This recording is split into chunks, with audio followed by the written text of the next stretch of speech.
उद्धव सुबह उठते ही स्नान ध्यान जैसे ही कर लेता है, उद्धव पूजा में नहीं बैठता, द्वार खटखटा रहा है, खोलो। उद्धव कहता रुक जाओ, केश काट रहा हूं। अरे जल्दी खोलो। उद्धव केश आदि काट करके अपने वस्त्र आदि पहन के जैसे द्वार खोलता है, भगवान कहते हैं हम आ गए, चलो प्रणाम करो। उद्धव प्रणाम करता है, आपने इतना श्रम क्यों किया? अरे उनको याद आ रही थी, जब से नहा धो के उठे तब से सोच रहे थे अब जाएं उद्धव के पास, अब जाएं उद्धव के पास, नहा लिया होगा, तैयार हो लिया होगा, अब तो बैठ गया होगा आसन पर, अब जब करेगा तो मैं आ गया, चलो उद्धव।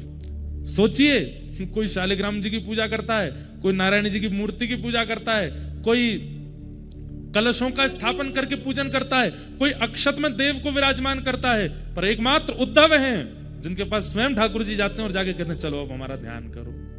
ध्यान हो गया, अब थोड़ी देर जप करो, लाओ चलो चरण धो लो हमारे। स्नान तो हमने कर लिया, पंचामृत स्नान हमारा नहीं, चरणों का कर लो।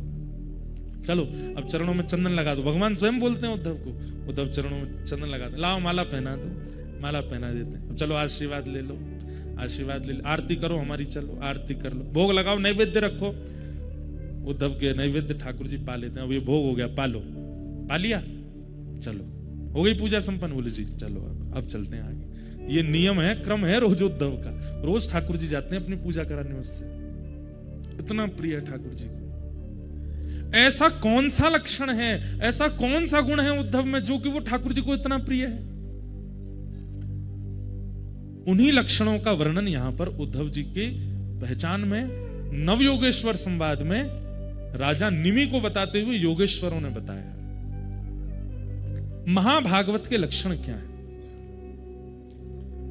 अगर ये आ सकें तो इनको लाने का प्रयास कीजिएगा। महाभागवत का प्रथम लक्षण, सर्वभूतेषु यः पश्येत् भगवद् भावमात्मनः भूतानि भगवत्यात्मन् एष भागवतोत्तमः। भले ही प्रकट रूप में प्रस्तुत नहीं करता, लेकिन उसका हृदय ऐसा ही है। कैसा? सर्वभूतेषु यः पश्येत् भगवद् भावमात्मनः। आंखों के आगे दिखने वाली हर वस्तु में यह विश्वास करता है इसमें भगवान है। ध्यान से सुनिएगा, इधर देखिए सब लोग।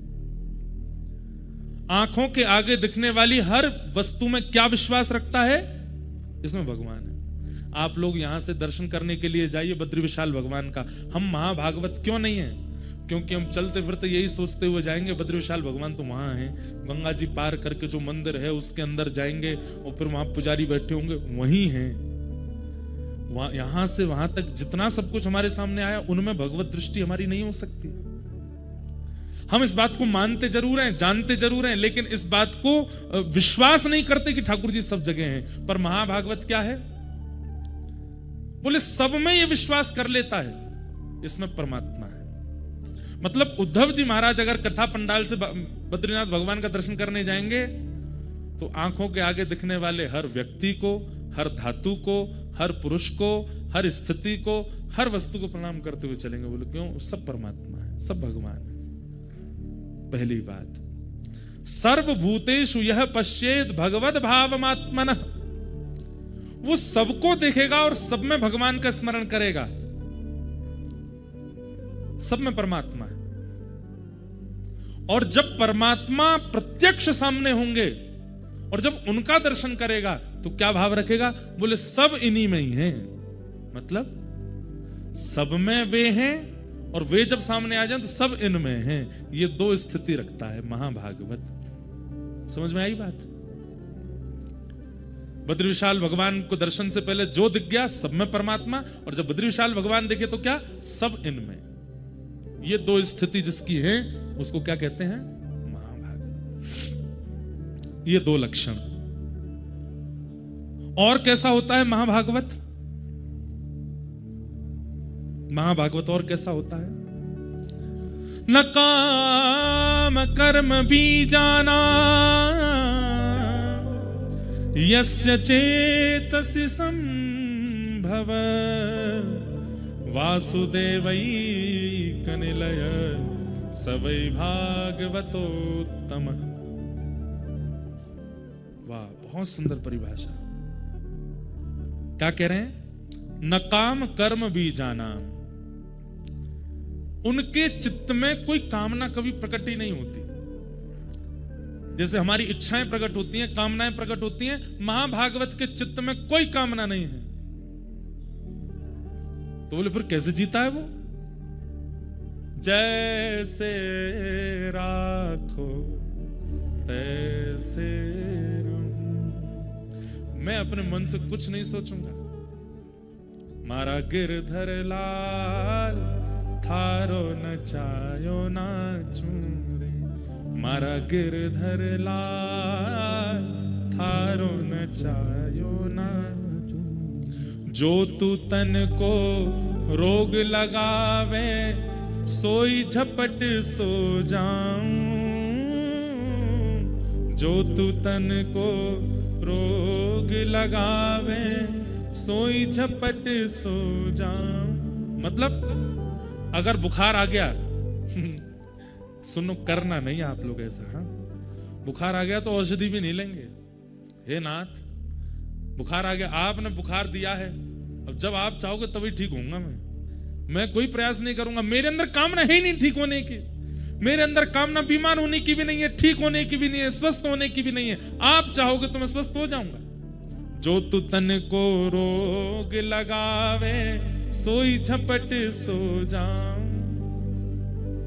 जो तू काल रूप बने आवे, जो तू काल रूप बने आवे, मैं लपक गोद में आऊं आऊं। मारा गिरधर लाल थारो नचायो नाचूं रे, मारा गिरधर लाल थारो नचायो। अगर ठाकुर जी आप मृत्यु बन करके आ गए, एक सेकंड भी विचार नहीं करूंगा मैं, उसी समय सब छोड़ के आपको अंग से भर लूंगा, कहूंगा नाथ ले चलो अपने साथ। मेरी कोई कामना ही नहीं है। इसे क्या कहते हैं? महाभागवत। सुनना सुन ही लीजिए, बनना बहुत कठिन है। उद्धव जी यही है। मतलब पूरा दिन निकल गया, कुछ नहीं पाया उद्धव जी ने। संध्या होते होते ठाकुर जी, और उद्धव ठीक हो? हाँ। कुछ खाया सुबह से? नहीं। तो क्यों? आपने खिलाया ही नहीं। तो भगवान को याद आती है, अरे ये तो महाभागवत है, खाएगा ही नहीं जब तक मैं नहीं खिलाऊं। आओ बैठो इधर। फिर ठाकुर जी उसको पवाते हैं, खा लेता है। मतलब देंगे ठाकुर जी तो स्वीकार है, नहीं देंगे तो कामना नहीं है उसकी। न कर्म न काम कर्म बीजानाम, कोई इच्छा नहीं है।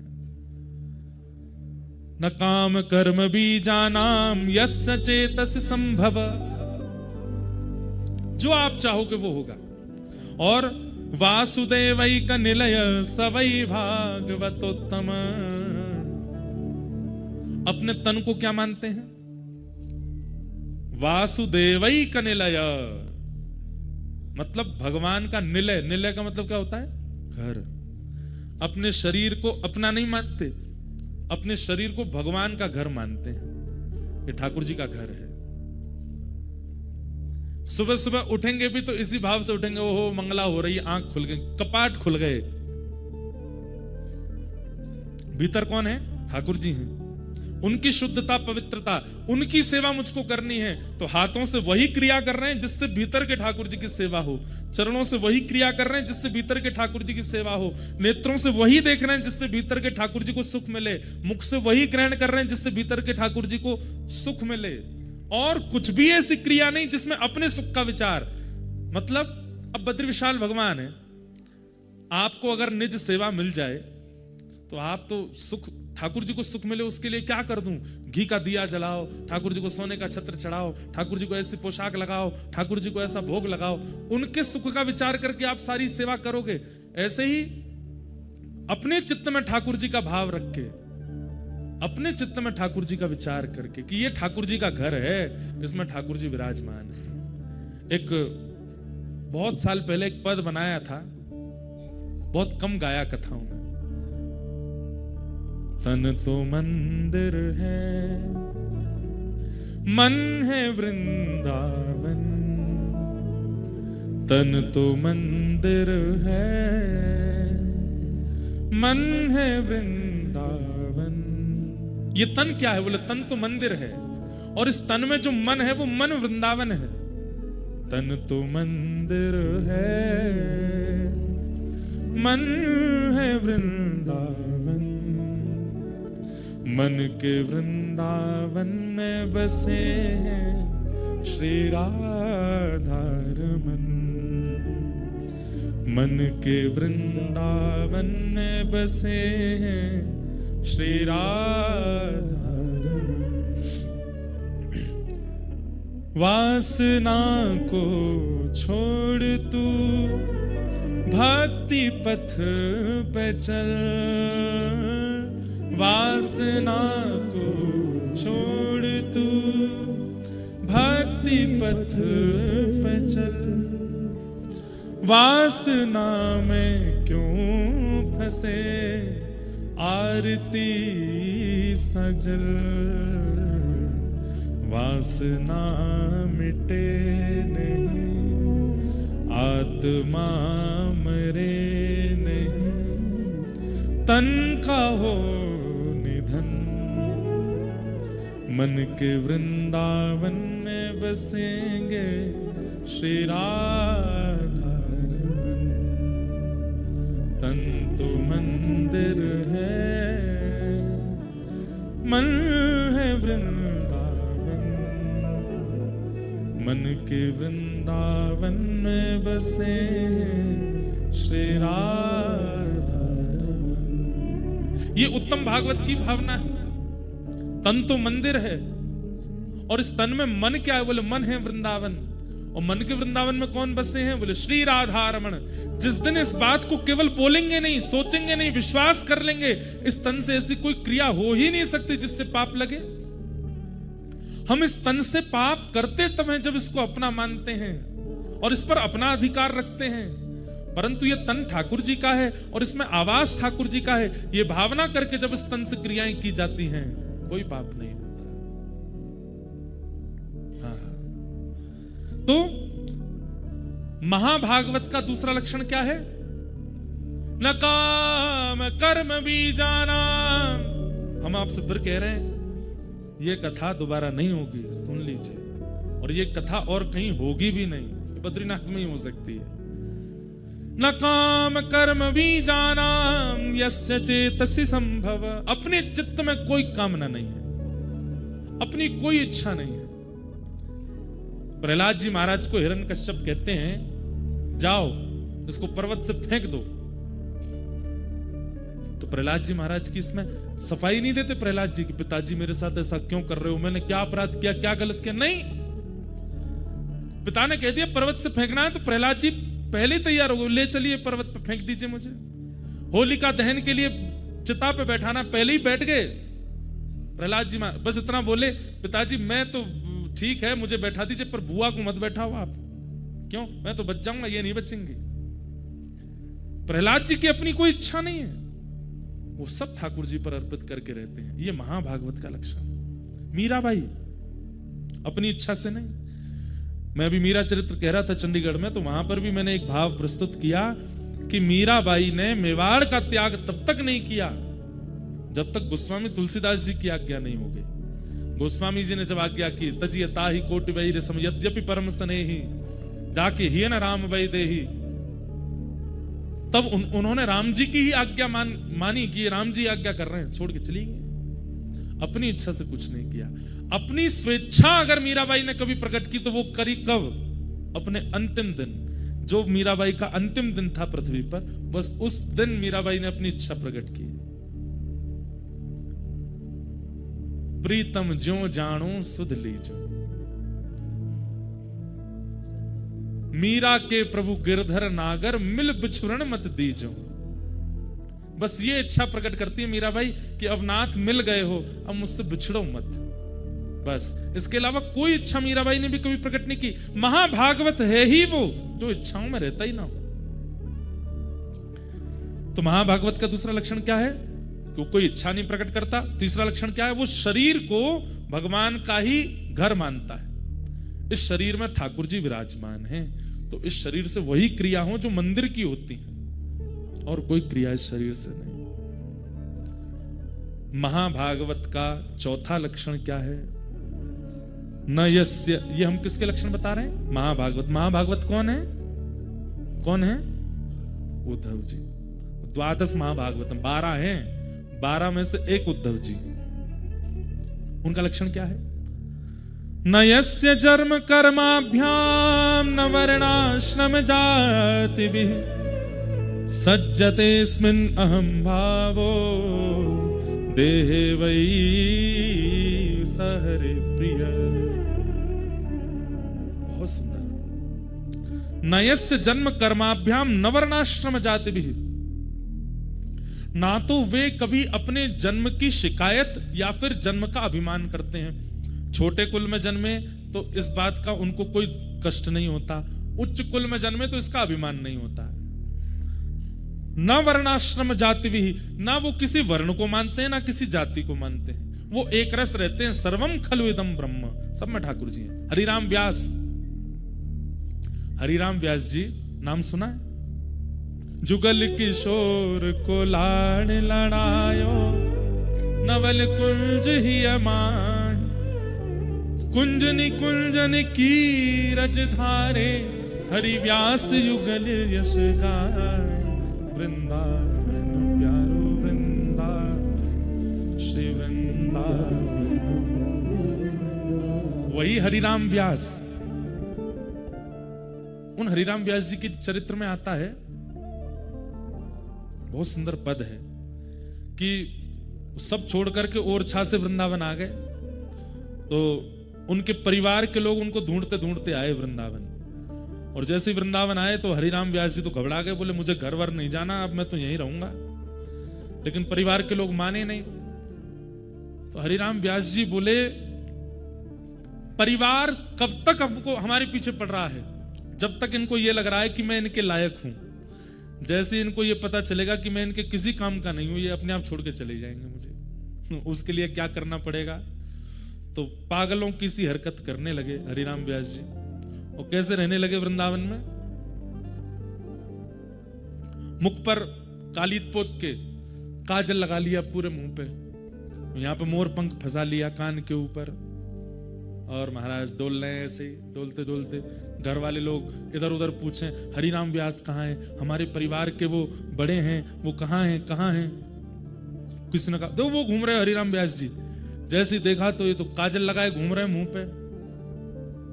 अजीब सी स्थिति। घर वाले बोले ये कैसे कालीत लगाए घूम रहे हैं? तो किसी ने जाके कहा कि व्यास जी मुंह पे काजल लगाए क्या घूम रहे हो? तो हरिराम व्यास जी बोले, जिसको व्रज छोड़ने की स्थिति आ जाए उसको तो मुंह काला ही कर लेना चाहिए।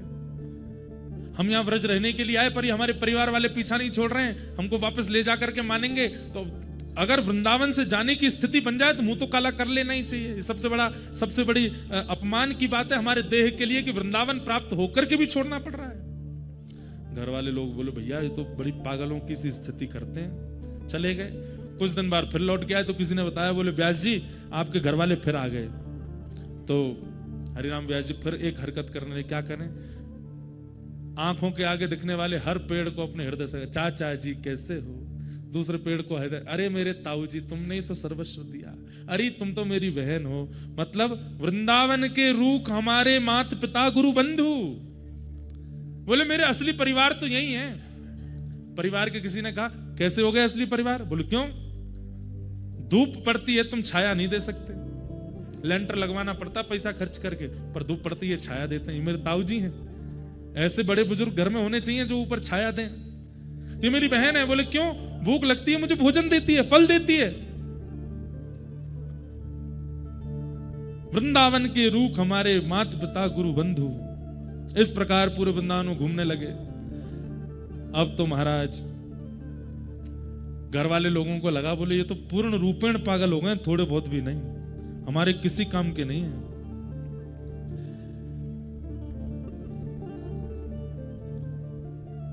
एक दिन हरिराम व्यास जी ने देखा कि घर के सब लोग पीछे पड़े हैं, तो हरिराम व्यास जी दौड़ते दौड़ते गए, बिहारी जी के मंदिर गए, पुजारी जी से कहा हमको प्रसादी दे दो। पुजारी जी बोले प्रसादी तो बट गई, अब तो बची नहीं। तो वहीं पर एक झाड़ू लगाने वाली मेहतरानी बैठी थी, पूरे नालियों को साफ करके आई थी, उसको प्रसादी मिली थी, वो बैठ के खा रही थी। हरिराम व्यास जी उसके सामने हाथ पसार के बोले थोड़ी सी हमको दो इसमें से। तो मैत्रानी बोली, व्यास जी थोड़ा दूर बैठिए, हमसे लोग छुपते तक नहीं है और आप हमारी थाली में से प्रसाद मांग रहे हो। अरे आप हरिराम व्यास हैं, पूरे भारत के विद्वानों पर दिग्विजय प्राप्त कर चुके हैं, आप मुझसे कैसे मांग सकते हैं? मेरे हाथ का छिवा आप कैसे खा सकते हैं? हरिराम व्यास जी बोले देख, मैं व्यास, तू मैत्रानी, लेकिन चाहे तेरे हाथ में जाए चाहे मेरे हाथ में जाए, प्रसाद अपनी जाति नहीं बदलता। प्रसाद प्रसाद ही रहता है। प्रसाद बिहारी जी का ही रहेगा, प्रसाद पकौड़ी ही रहेगा, प्रसाद कढ़ी ही रहेगा। तो मैं और तू ठाकुर जी के प्रसाद को लेके जाति में क्यों विभाजित हो जाए? चल जल्दी दे दे। ये बात सुन के मैत्रानी ने अपने हाथ की प्रसादी दे दी और जैसी प्रसादी खाई महाराज, व्यास मिठाई विप्र की तामे लागे आग, वृंदावन की स्वपच की झूठन खइये माग। बोले भैया कोई बड़ा विप्र अगर आपको मिठाई खवा रहे हो तो वहां में आग लगाए दो, लेकिन वृंदावन का एक स्वपच व्यक्ति भी अगर अपनी झूठन दे रहा हो तो उसको खाने में भी कोई लज्जा मत करो। आहा, एक पद और है, मुझे मिल नहीं रहा है। वृंदावन के हरिराम व्यास जी कहते हैं कि बड़ी बड़ी पोथियां, हुआ क्या कि जैसे ही मैत्रानी के हाथ से पकौड़ी खाई इन्होंने, तो घर परिवार के लोग बोले काजल लगा के घूम रहे थे तब हमको इतना कष्ट नहीं हुआ, ये वृक्षों से गले मिलते घूम रहे थे तब हमको इतना। पर ये बताओ, झाड़ू लगाया, हाथ में बैठी है, नाली साफ करके आई है, उसके हाथ से जो है पकौड़ी खा गए। घर वाले लोगों ने कहा अब व्यास जी से हमारा कोई संबंध नहीं, भैया ये पागल हो चुके हैं, हमारे लायक नहीं। तो हरिराम व्यास जी बोले बताओ, बड़े बड़े वेद मंत्र घर नहीं छुड़वा पाए, बड़े बड़े उपनिषद घर नहीं छुड़वा पाए, एक मैत्रानी की पकौड़ी ने छुड़वा दी, एक मैत्रानी के हाथ की पकौड़ी ने घर छुड़वा दिया। ऐसे हरिराम व्यास। तो ये महाभागवतों के लक्षण है। कैसे भैया देखो, एक बात बोलूं, मैं व्यास मंच से बोल रहा हूं, कई बार अगर मेरे पास वाला भी इस ऐसी हरकत करेगा ना तो हो सकता है मेरी भी दोष दृष्टि हो जाए, भाई ऐसे कैसे खा रहा है। परंतु ये नहीं है, हम अभी महाभागवत हुए नहीं है, इसलिए हमारे अंदर दोष आता है। महाभागवतों में दोष नहीं होता। जगन्नाथपुरी में नियम है, अगर मैं महाप्रसाद पा रहा हूं और आपको कहीं पत्तल नहीं मिली है तो आप आकर के मेरी पत्तल में खा सकते हैं, मैं आपको उठा नहीं सकता। ना आपसे मेरी जान है, ना पहचान है, ना आपकी जाति पता, ना नाम पता। अगर आप मेरी पत्तल के सामने आके बैठ गए और मेरे ही महाप्रसाद में से लेकर के खाने लगे तो महाप्रसाद का नियम कहता है कि आप उससे नाम भी नहीं पूछेंगे उसका और उसको खाने देंगे। स्कंद पुराण में श्री वेदव्यास जी महाराज कहते हैं, केवल मानव नहीं, आप प्रसाद पा रहे हैं महाप्रसाद, और उतने में कोई कुकर सूकर या फिर बिल्ली आ गई और उसने आकर के अपनी जीभ से आपके महाप्रसाद को चाटना शुरू कर दिया, आप उसको भी नहीं भगा सकते। ये महाप्रसाद की महिमा है। इसलिए श्री जगन्नाथपुरी में यह स्थिति लागू है आज भी। हम तो वहां कभी एक पत्तल में अकेले बैठ के पाते नहीं, हम तो सब अपने ब्राह्मण देवता सब लोग बैठते हैं, आसपास बैठ जाएंगे, कभी इसके में से दाल उठा के पा ली, इसके में से चावल पा लिए, कुछ ज्यादा पड़ जाता है, पेट भर गया, खब नहीं रहा, तो एक को बैठा, भाई तुम बैठो तुम पाओ। और वहां ये नियम है, वो महाप्रसाद अपवित्र नहीं होगा, क्योंकि वहां का महाप्रसाद भी महाभागवत है।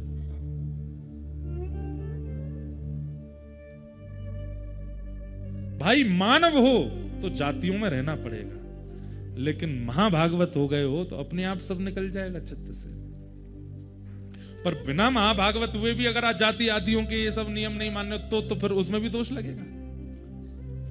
चित्त में महाभागवत स्थिति होनी चाहिए। न यस्य जन्म कर्माभ्याम न वर्णाश्रम जात भी सज्जतेस्मिन् अहम भावो देहे वही सहरि प्रिय।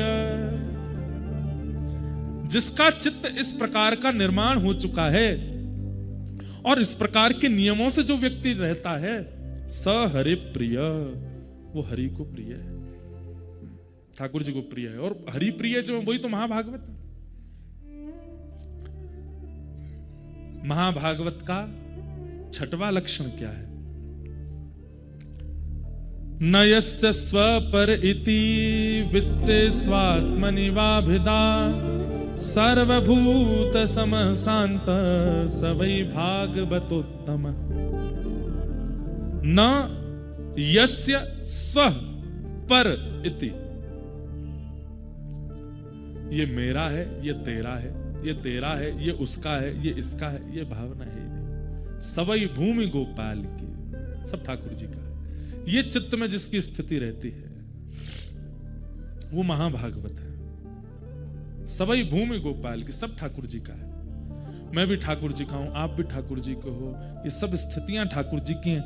न मेरा, न तेरा, न स्व पर इति। इस भाव में जो रहता है वो भगवान को अति प्रिय है। हाँ, कई लोग ऐसा होता है कि इस भाव को चित्त में धारण करके लड़ने और पहुंच जाते हैं। सब भगवान का है, तुम कैसे अधिकार जमा सकते हो? सारी भूमि भगवान की है, पर्वत भगवान के हैं, नदियां भगवान की हैं, कथा भगवान की है, तुम कैसे अधिकार? ये भी महाभागवत का लक्षण नहीं है। मैंने कहा ना, वो अपनी प्रकट स्थिति में उस भाव को प्रकट नहीं करेगा, पर चित्त से ऐसा ही है जो जो मैंने बताया। न स्व पर इति, ना अपनी स्थिति रखता है, ना किसी पराये का भाव रखता है, सब ठाकुर जी का है। इस भाव में जो रहे वो महाभागवत है। और महाभागवत का मतलब क्या है? जिनका सुमिरन हरि करें। एक कथा हो रही थी और उसमें एक संत प्रवर हुए हमारे राष्ट्र में। उनका नाम था मामा श्री प्रयागदास जी। ये श्री सीता जी को अपना बहन मानते थे। इनकी कोई बहन नहीं थी। बाल्यकाल में इनका एक मित्र एक दिन कहीं जा रहा था। इन्होंने मित्र से पूछा, कहाँ जा रहे हो? बोले, मैं अपनी बहन के पास जा रहा हूँ। बोले, बहन क्या होती है? बोले कि मैं एक ही माता पिता के, एक मैं पुत्र हूं, एक मेरी बहन भी है। अच्छा, तो मेरी बहन कौन है? बोले, अपने माता पिता से पूछो। अपने माता पिता के पास जाकर के रोने लगे, मेरी बहन कौन है, मेरी बहन। अब इनकी बहन तो थी नहीं, तो माता जी ने कह दिया, सिया जी तेरी बहन है। तो मामा प्रयागदास जी बोले, सिया जी कहाँ है? बोले, उनकी शादी हो गई। तो कहाँ रहती हैं? बोले, अयोध्या जी में रहती हैं। अच्छा, मेरे जीजा जी कौन है? बोले, जीजा जी तुम्हारे राम जी। इतना अखंड विश्वास कर लिया इस बात पर, अब तो मां के पीछे पड़ गए, मैं बहन के घर जाऊंगा। तो बोले, चला जा अयोध्या। बोले, बहन के घर खाली हाथ नहीं जाते, खीर बना के दो। मैया से खीर बनवा के ले गए और अयोध्या में जाकर के सबसे ये नहीं पूछे सिया जी कहाँ हो? बोले, मेरी बहन कहाँ है? अब सब लोग बोले, तुम्हारी बहन हमको क्या पता कहाँ है? कोई नाम पता है? बोले, नाम पता तो नहीं, बस बहन का नाम, जीजा जी का नाम पता। बोले, क्या नाम है? बोले, बहन है सीता जी, जीजा जी है राम जी। संत जनों के नेत्र सजल हो जाते। वाह, अच्छा तुम्हारी बहन है? बोले, हाँ, मेरी माँ ने कहा उनका ब्याह हो गया। मेरे को याद ही नहीं वो कैसी दिखती हैं, मैं देखने आया हूं उनको।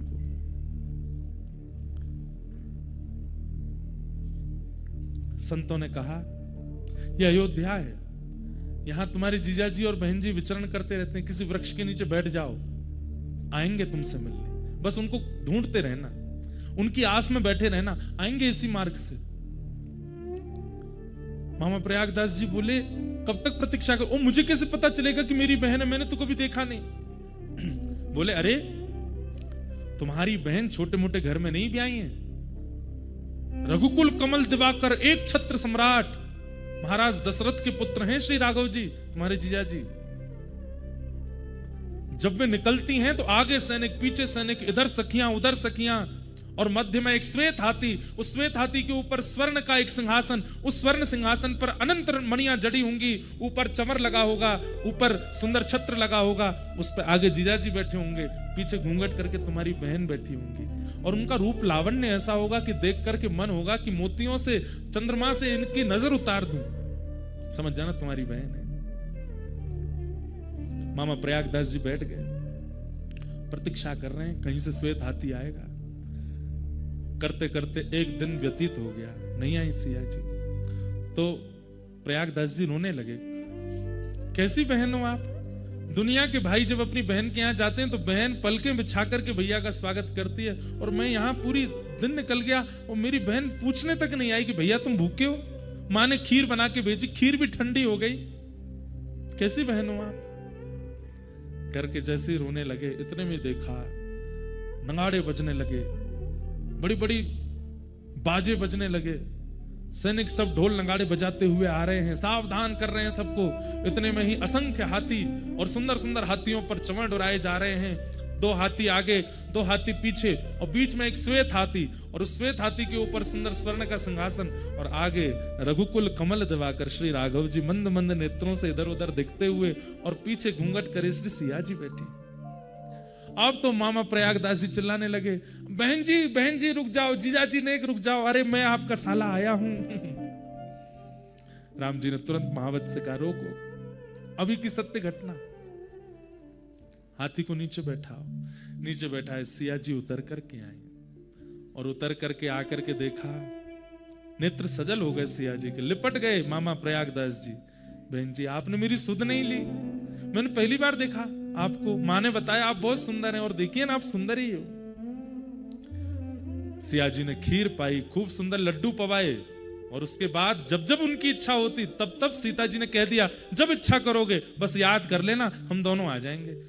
जब जब उन्होंने इच्छा प्रकट की तब तब आकर के राम जी ने उनको दर्शन दिया। तो एक बार की बात, कथा सुन रहे थे, तो कथा में व्यास जी ने वन गमन का प्रसंग सुना दिया। उन्होंने वो पहली बार ही सुना था। और वन गमन में उन्होंने जब बताया कि कैकेयी महारानी ने जाकर के दशरथ जी से 2 वरदान मांगे, और एक वरदान में कहा कि भरत को राज्य गद्दी, दूसरे में कहा राम को वनवास। ये सुनते ही प्रयागदास जी रोने लगे, नहीं मेरे जीजा जी वन में नहीं जाएंगे। लेकिन व्यास जी तो सुनाते जाए, चुपचाप बेचारे सुनते गए।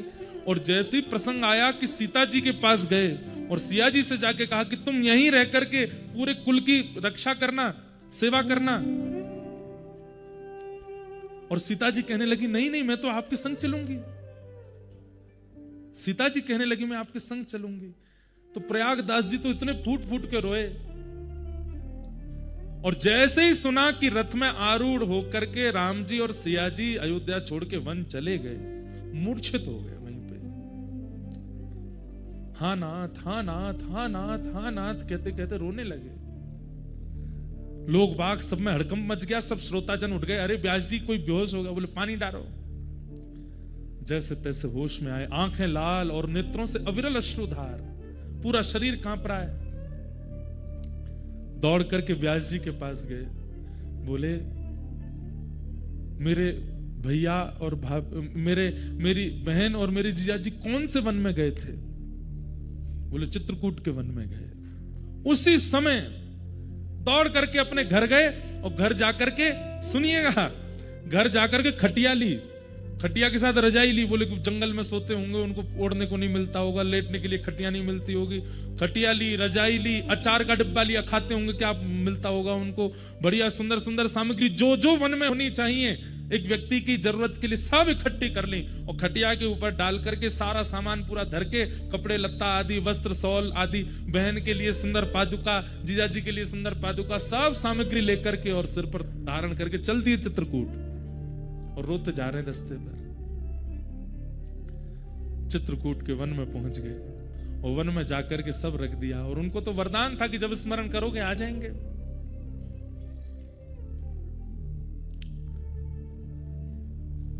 स्मरण किया, कहां है बहन जी, कहां हो? हे सीता बहिना कहां हो? हे राघव जीजा जी कहां हो? हे हमारे पहुना आप कहां हो? ऐसे चीख चीख के पुकारने लगे। इतने में ही सीता जी बोली, अरे देखो प्रयागदास जी ने कहीं से हमारा वनवास सुन लिया है, अभी जाके वन में ढूंढ रहे हैं। सीता जी इतने में प्रकट हो गई, राम जी प्रकट हो गए, तुरंत चरणों में लिपट गए। बोले कि अरे आप तो कृपा करो, आप वन में क्या कर रहे हैं? आप वन में क्यों घूम रहे हैं? सिया जी बोली, नहीं, वो 14 वर्ष का वनवास हुआ था, पर 14 मिनट ही हम लोग वन में रहे, उसके बाद दशरथ जी हमको वापस ले आए, और फिर जनक जी भी ले आए, और सब ला करके हमको राजमहल में बैठा दिया। अब वनवास नहीं है, वो तो हो गया पूरा, 14 मिनट के लिए गए थे भैया, कर करा के आ गए वापस, आप चिंता मत करो बिल्कुल भी। प्रयागदास जी बोले, मैं तो आपके लिए खटिया लेके आया, रजाई लेके आया, सब सामान लेकर के आया कि आप कहीं वन में होंगे, आपको कष्ट नहीं हो। वो नहीं, हमारा तो वनवास पूरा हो गया, अब आप प्रेम से खटिया लाए हो, इस पर पड़ जाओ, प्रेम से आनंद करो, कोई चिंता की बात नहीं है, हम राजभवन में सुख ले रही हैं। बस ये सुनते ही प्रयागदास जी नाचने लगे। बोले मेरी बहन सुख में है ना, कोई कष्ट तो नहीं? राम जी को बोले बिल्कुल कष्ट नहीं देना इनको। राम जी बोले बिल्कुल नहीं देंगे, चिंता मत करो। महाराज एक पेड़ के नीचे खटिया बिछा ली उसी दिन। जब ये सुन लिया कि सिया जी सुखी हैं, उस दिन के बाद अपनी अंतिम श्वास तक प्रयागदास जी ने भजन ही नहीं किया, पड़े रहते बस। कोई आगे कहता भजन कर लो, बोले क्या करना, हमारी बहन सुखी है, अब क्यों भजन करना। बहन को कष्ट होता, किसी प्रकार की कोई पीड़ा होती तो उसके लिए भजन करते। हमारी बहन तो आगे बता के कहीं बहुत प्रसन्न है, वो तो कनक भवन में विराजती हैं, आनंद से रहती हैं। पेड़ के नीचे खाट बिछी है, खाट के नीचे सरवा, प्रयागदास अलमस्ता सोवे, राम लला को सरवा। हम तो अलमस्त आनंद ले रहे हैं, यहां पे सुख ले रहे हैं, हमको कुछ करने की आवश्यकता नहीं। ये महाभागवत है। हम यहां आपको कितना व्रज से ठाकुर जी छोड़ के चले गए, कितनी कथा सुना देते, कुछ होता है? कुछ नहीं होता। यशोदा मैया व्याकुल हो गई, लाला मत जावे, हमें छोड़ के मत जावे। हम लोग सुन के रो जाएंगे, इससे ज्यादा कुछ नहीं होगा। पर प्रयागदास जी तो व्याकुल हो गए। ये स्थिति किसकी हो सकती है? ये महाभागवत की हो सकती है। और महाभागवत कौन? जो हरि को स्मरण करे, नहीं, जिसका सुमिरन हरि करे, वो महाभागवत। और उनकी स्थिति क्या बताई गई यहां पर? नयस्य स्व पर इति, जो अपने पराये का भेद नहीं रखता। सब ठाकुर जी का है, सब स्थिति ठाकुर जी की है, सब भाव ठाकुर जी के हैं, सब कथा ठाकुर जी की है। ऐसे महाभागवत हैं कौन? श्री उद्धव जी महाराज। वो उद्धव यहां पर विराजमान है। महाभागवतों के लक्षण, ऐसे महाभागवत हैं श्री उद्धव जी। तो ऐसे उद्धव जी को भगवान ने बद्रिकाश्रम भेजा है। अब यदुवंशियों को शाप लग चुका है। यहां से कथा सुनिए। हम थोड़ा सा उद्धव कृष्ण संवाद में प्रवेश करके फिर आज के प्रसंग को विराम देंगे।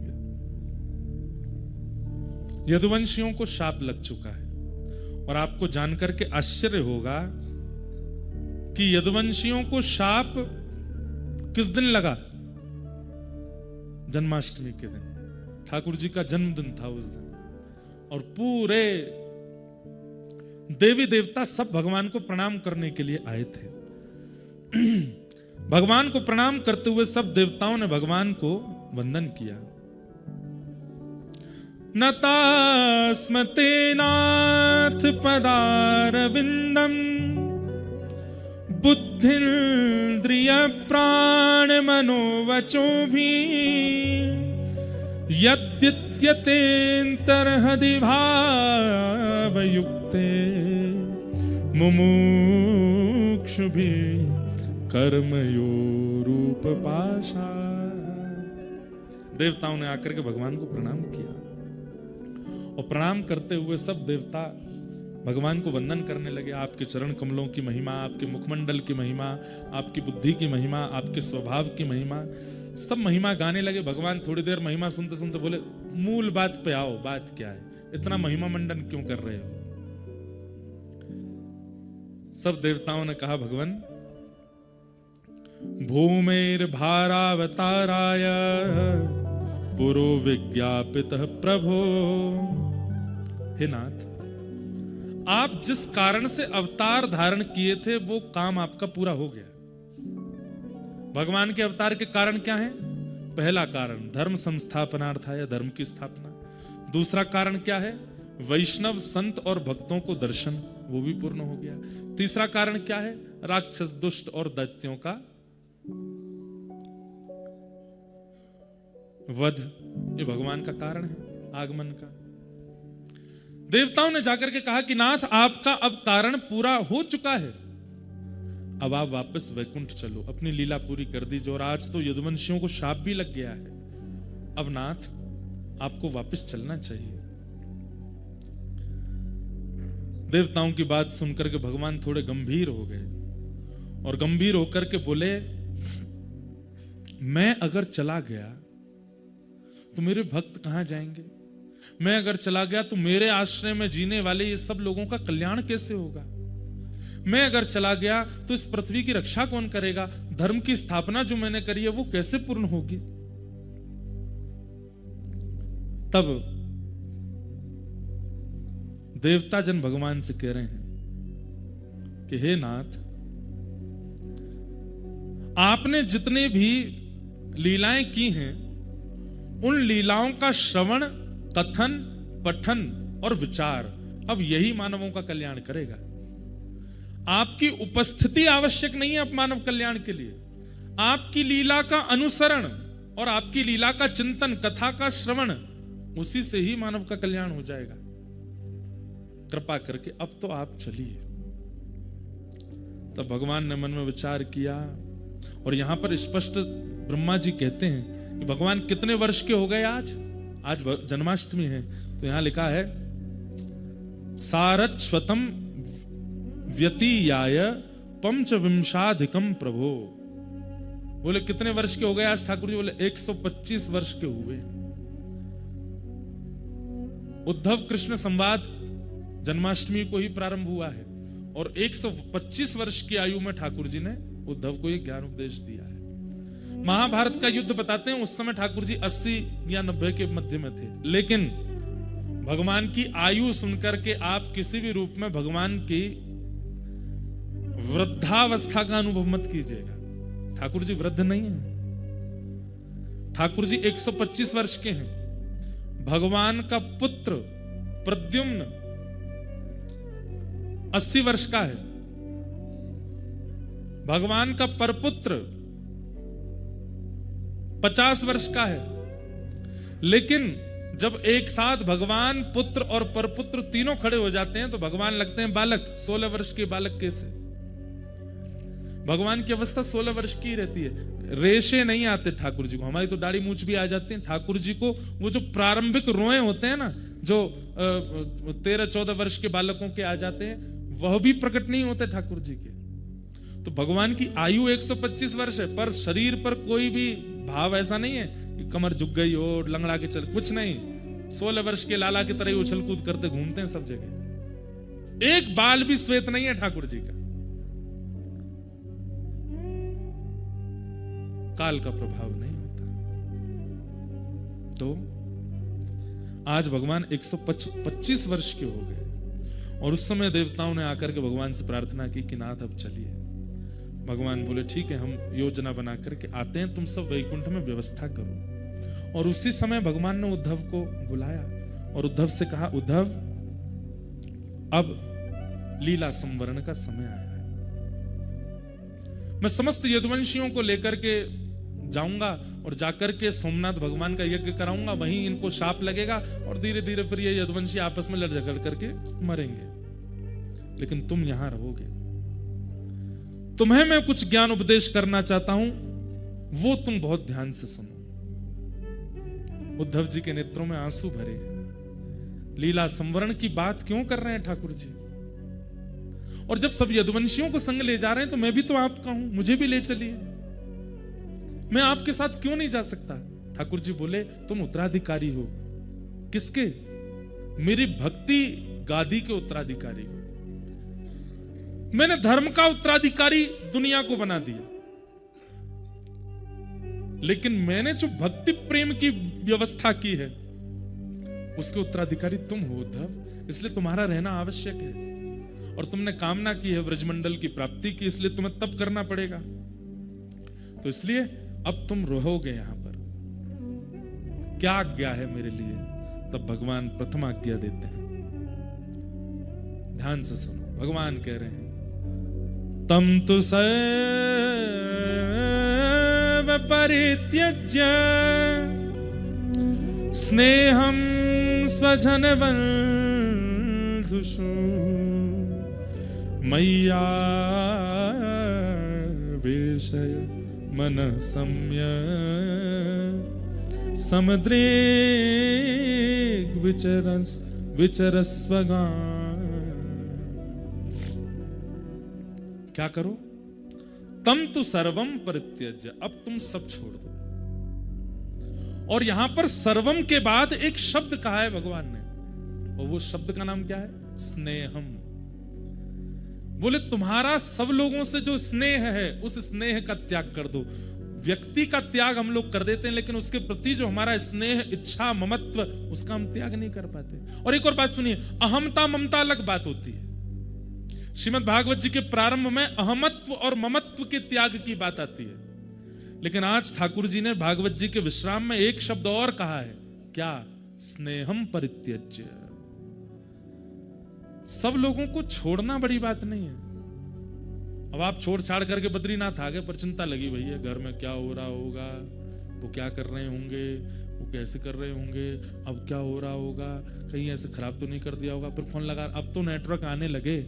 हम तो उस काल में बद्रीनाथ आए जब यहाँ पे घूमना पड़ता था, तब कोई आके बोलता था सुनो कहाँ हेलीपैड के पास जाओ, वहां नेटवर्क है।